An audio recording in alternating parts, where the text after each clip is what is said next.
Semangat pagi. Pada kesempatan ini saya akan menjelaskan tentang etik in global business. Nah, latar belakang etika bisnis global itu ada beberapa poin. Yang pertama, mengapa muncul isu global? Isu global muncul itu karena perkembangan ekonomi secara global. Nah, ini terjadi di tahun 1990-an. Kemudian di 1990-an bisnis-bisnis negara berkembang memperluas operasinya menjadi perusahaan multinasional. Jadi sudah lintas negara. Kemudian hal ini menimbulkan globalisasi, mengurangi hambatan bisnis antar negara, dan menyerukan universalisasi nilai-nilai bisnis antar negara agar perdagangan antar negara berjalan dengan lancar. Nah, masing-masing negara tentunya memiliki budaya yang berbeda-beda. Nah, memiliki budaya yang berbeda-beda, kemudian aturan yang berbeda-beda. Hal inilah yang akibatnya menimbulkan masalah etika dalam perspektif bisnis internasional. Nah, oleh karena itu, perlu pembahasan tentang international business ethic. Nah, international business ethic, etika bisnis yang mencoba untuk menangani pertanyaan tentang apa yang harus dilakukan dalam situasi di mana standar etika bertentangan sebagai akibat dari praktik budaya yang berbeda. Nah, contohnya, haruskah bisnis internasional membayar suap kepada pejabat pemerintah yang korup untuk mendapatkan akses pasar negara asing? Nah, ini contohnya. Nah, bagaimana ketika kita dihadapkan dengan problematika seperti ini? Kemudian, bagaimana tindakan etis di tingkat internasional dilakukan? Ada beberapa hal yang perlu disampaikan untuk menjawab pertanyaan tersebut. Yang pertama adalah ada kurangnya inisiatif pemerintah untuk menciptakan kerangka untuk meningkatkan perilaku etis dalam bisnis internasional. Kemudian tidak ada kode etik perilaku internasional yang dipatuhi oleh semua negara. Lalu bagaimana dan apakah mungkin untuk bertindak secara etis di tingkat internasional? Lalu dari hal tersebut, permasalahan yang tadi sudah disampaikan, maka kita sebelum membahas lebih lanjut perlu juga mengetahui apa sih sebenarnya bisnis etik tersebut. Nah, bisnis etik adalah prinsip-prinsip yang diterima benar atau salah yang mengarahkan perilaku seseorang, anggota profesi, atau tindakan organisasi di lingkungan bisnis, termasuk juga di bisnis internasional. Nah, ethical dilemma juga perlu sebelum kita membahas lebih lanjut bagaimana mengatasi problematika etik yang terjadi di level global, maka kita juga perlu tahu apa sih sebenarnya ethical dilemma itu. Nah, dilema etik itu adalah situasi yang tidak menentu tentang apa yang harus dilakukan dari perspektif moral atau etika. Kemudian, manajer sering menghadapi situasi di mana tindakan yang tepat dan tidak jelas.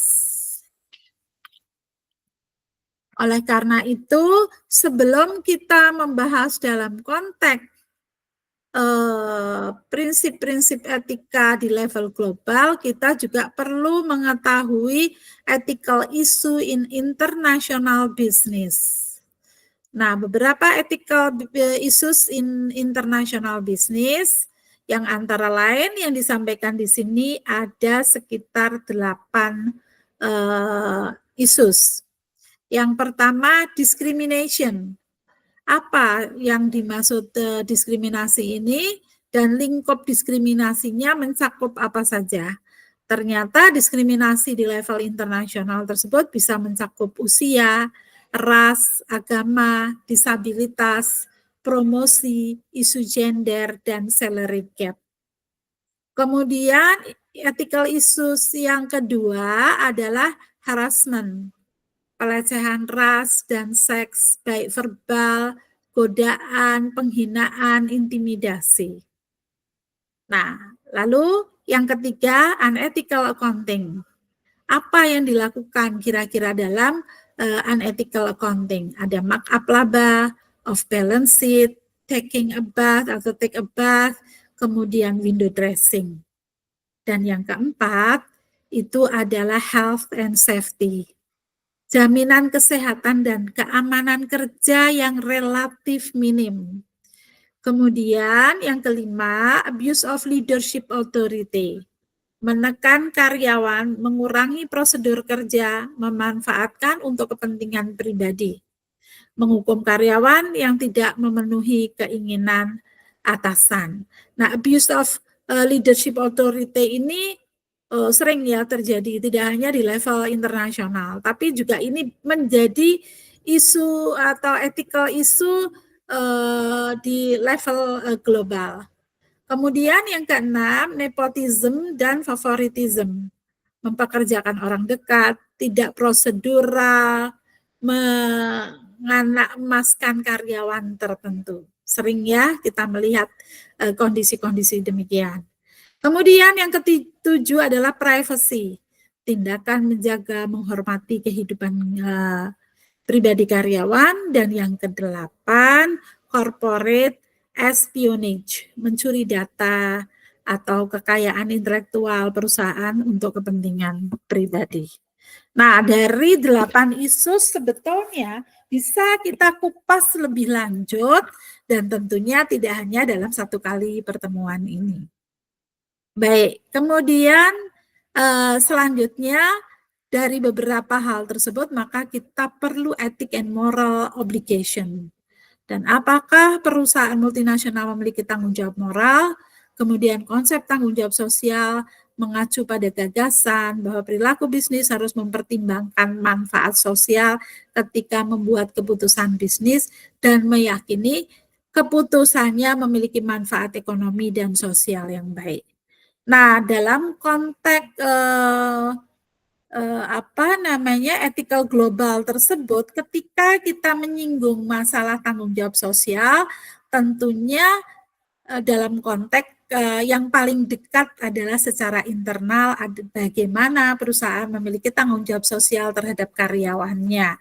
Contohnya, jaminan keselamatan kerja, kemudian kesetaraan dari peran, lalu keadilan dalam promosi. Tentu keadilannya adalah keadilan distributif yang perlu menjadi dasar ya. Jadi kalau memang orang memenuhi kriteria tertentu dan sudah saatnya ya harus dipromosikan didasarkan kriteria tersebut, maka bisa menjadi dasar kalau memenuhi kriteria, memenuhi seleksi dan sebagainya untuk menduduki di posisi tertentu.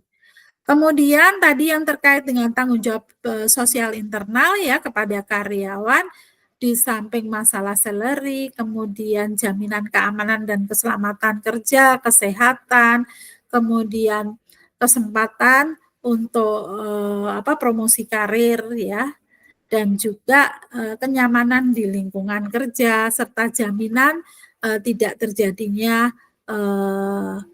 ethical harassment di tempat kerja baik secara fisik maupun verbal.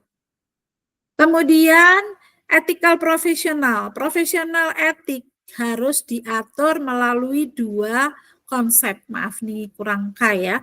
Yang pertama adalah kompetensi, mampu menerapkan kemampuannya, kemudian yang kedua adalah integriti, memiliki rasa tanggung jawab kepada klien dan karyawan profesional dan publik, kemudian memiliki sikap independen untuk memungkinkan pelaksanaan penilaian profesional tanpa batasan atau bias. Dan yang ketiga, profesional etik tidak dapat dilakukan tanpa bekal kompetensi. Jadi artinya bahwa karyawan yang bersikap profesional itu bukan semata-mata ditunjukkan oleh perilaku etis saja, tapi juga perlu dibekali dengan kompetensi yang menyangkut pemahaman tentang etika, dan kemudian perlu juga mengikuti pelatihan pendidikan yang terkait dengan etika, termasuk juga berbagai prinsip-prinsip etika pada taraf internasional. Demikian yang bisa saya sampaikan. Terima kasih. Selamat sore.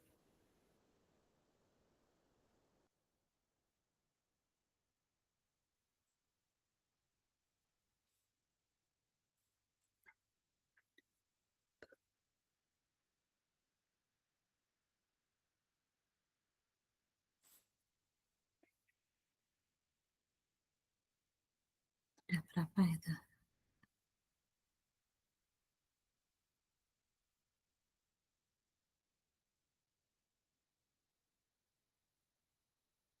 Kok nggak terlalu bagus?